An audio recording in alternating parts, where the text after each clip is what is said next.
आप सबको नए साल की शुभकामनाएं। ये नया वर्ष केवल हम सब के लिए नहीं, पूरे प्रदेश की जनता के लिए और देश की जनता के लिए भी मंगलमय हो। नया साल कोरोना का भयंकर संकट लेके आया था। फरवरी मार्च से ही, मार्च में तो कोरोना हमारे प्रदेश में आ गया था, लेकिन फरवरी से ही चर्चा, जनवरी से चर्चा प्रारंभ हो गई थी। लेकिन मुझे कहते हो गर्व है कि कोरोना के इस भयंकर संकट में मेरे मंत्रिमंडल के साथियों ने और मेरे प्रशासनिक अधिकारियों ने, और अधिकारी मतलब पुलिस अधिकारी भी, अलग अलग विभाग के साथियों ने, विशेषकर स्वास्थ्य विभाग, गृह हमारा पुलिस डिपार्टमेंट, पुलिस के हमारे साथी, रेवेन्यू, नगर निगम, नगर पालिका के कर्मचारी और हमारी मेडिकल एजुकेशन और स्वास्थ्य विभाग की टीम ने, मंत्रीगण और हमारे एसीएस और बाकी सब साथियों ने पूरी टीम के साथ मिलकर कोरोना संकट में जो काम किया उसके लिए मैं बधाई देता हूं। सचमुच में कठिन समय में त्वरित फैसले करके उनको जमीन पर उतारने और आवश्यक व्यवस्थाएं खड़ी करने में हमने जो दक्षता दिखाई, उसी का परिणाम है कि कोरोना कभी भी हमारे यहां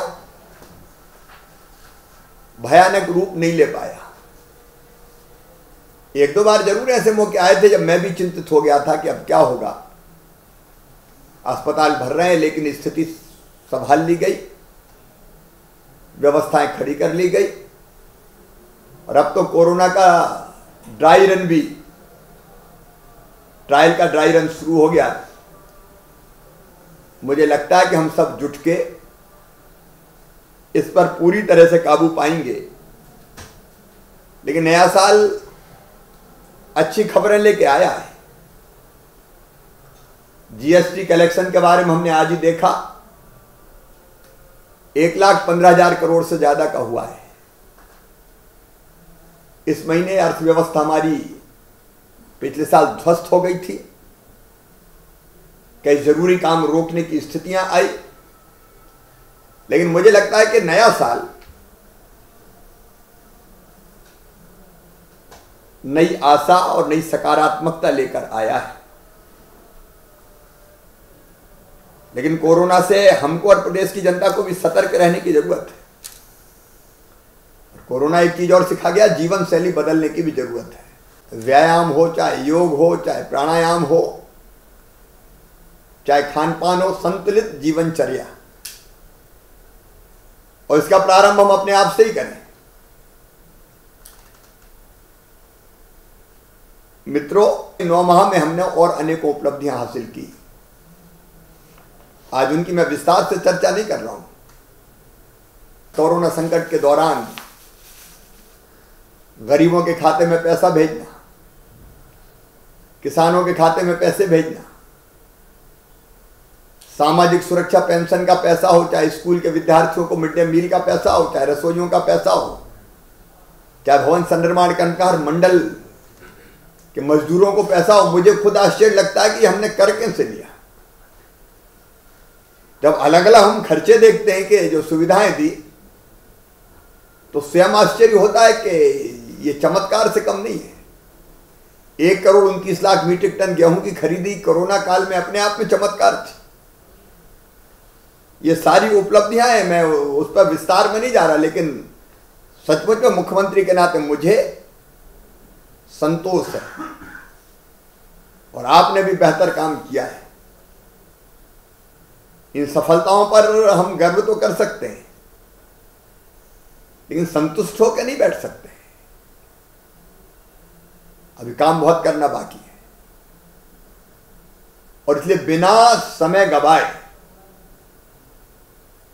तुरंत काम में हमें जुटना है, इसलिए मैंने आज ही आपको बुला लिया। एक बात मैं स्पष्ट रूप से कहता हूं कि हमारी सरकार की प्राथमिकता है, हमारा सोच है, नीतियां हैं, विचारधारा है, और वो विचारधारा गरीबों के कल्याण की है, वो विचार प्रदेश के विकास का है,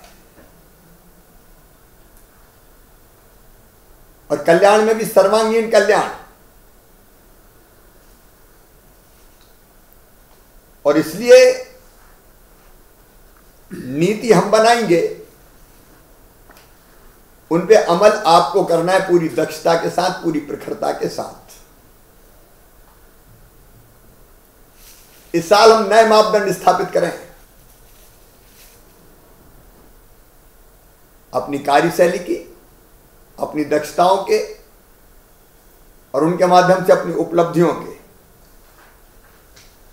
और ये बिना परिश्रम के नहीं होगा। और परिश्रम का मैं केवल उपदेश नहीं दे रहा हूं, मैं सबसे पहले अमल करूंगा,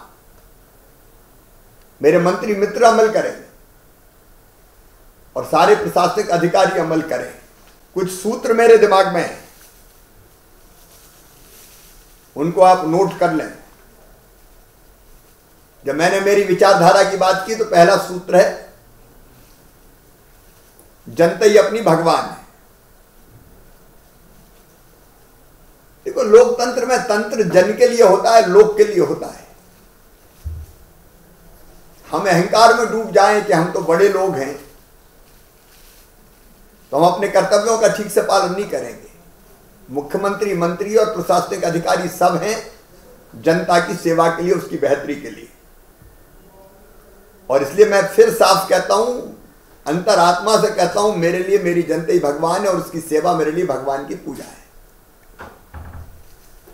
और मैं जब मुख्यमंत्री कह रहा हूं तो आपको भी यही मान के काम करना होगा। आप भगवान माने ये जरूरी नहीं, लेकिन सेवा उसी भाव से करें, जनता के काम उसी भाव से करें। और फिर एक चीज कहने में मुझे कोई हिचक नहीं है, मध्य प्रदेश के खजाने पर पहला हक गरीबों का है। इसलिए हमारे सारे विभागों के कामों का आधार होगा गरीबों का कल्याण। ये गांठ बांध लीजिए। और ये सारे विभाग, मेरे मंत्री साथीगण और सब विभागों के जो प्रमुख हैं, वो ये तय कर लें कि उनके विभाग के माध्यम से गरीबों की सेवा कैसे बेहतर की जा सकती है।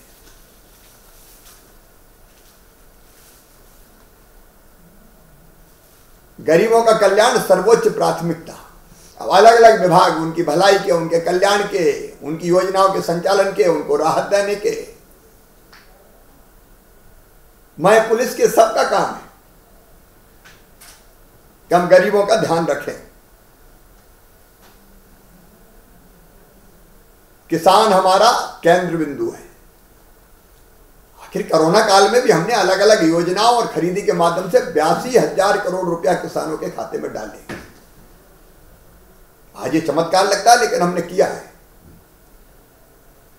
और इसलिए खेती को लाभ का धंधा बनाना, उनकी आय बढ़ाना, वास्तव में बढ़ाना, दुगनी करना, प्रधानमंत्री जी का जो मूल मंत्र है, उसको हमको जमीन को उतारना है। मैं कसर नहीं छोड़ूंगा, और आप भी कसर ना छोड़ें। और किसान केवल एग्रीकल्चर डिपार्टमेंट का काम नहीं है, एग्रीकल्चर और एलाइड सेक्टर सबको मिलकर काम करना है। मैंने पिछले दिनों कृषि विभाग की समीक्षा में कुछ फैसले किए थे, निर्देश दिए थे, और हमारे यहाँ जो उपयोगी नहीं वैसी योजनाओं को बंद करने का भी कहा था।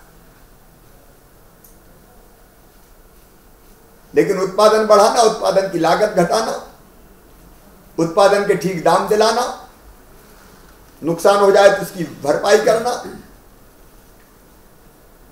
और फिर प्रोसेसिंग, फूड प्रोसेसिंग हमारी प्राथमिकता के केंद्र में है। हमारे यहां जो उत्पाद है उस पर आधारित चीजें कैसे मध्य प्रदेश की धरती पर बने, उस पर हम तेजी से काम करेंगे। एग्रो इंफ्रा फंड जो आत्मनिर्भर भारत के अंतर्गत 1 लाख करोड़ का पीएम ने घोषित किया है, उसका 7,500 करोड़ रुपया से ज्यादा हमको खर्चा करना है। विभाग अच्छा काम कर रहा है, जो मैंने पिछली समीक्षा की थी उसमें, लेकिन उसकी एक एक पाई का उपयोग करके, चाहे कोल्ड स्टोरेज की चैन हो, चाहे वेयर हाउस हो, चाहे प्याज जैसी चीजें रखने का सवाल हो, फसल बीमा योजना का बेहतर क्रियान्वयन हो, अनेकों चीजें, उसके विस्तार में मैं नहीं जा रहा।